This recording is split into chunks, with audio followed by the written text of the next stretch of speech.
सम्पूर्णमा नमस्कार। अङ्कले भविष्य तय गर्छ कि सोचले? यदि अङ्कले नै भविष्य बनाउँथ्यो भने आज संसारका सबै टपरहरू नै सबैभन्दा सफल हुन्थे। हामी समाजमा के देख्छौँ भने विद्यार्थीको मूल्याङ्कन केवल अङ्कको आधारमा हुन्छ।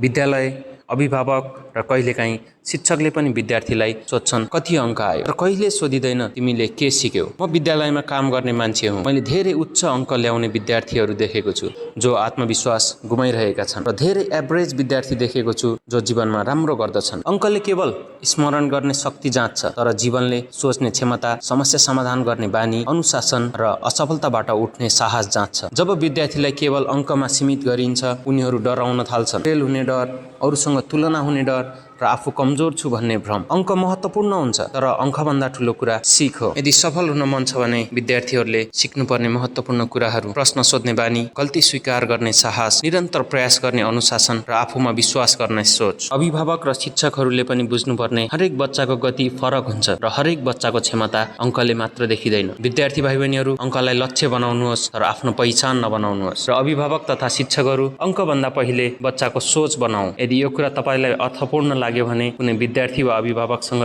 सेयर गर्नुहोला। धन्यवाद।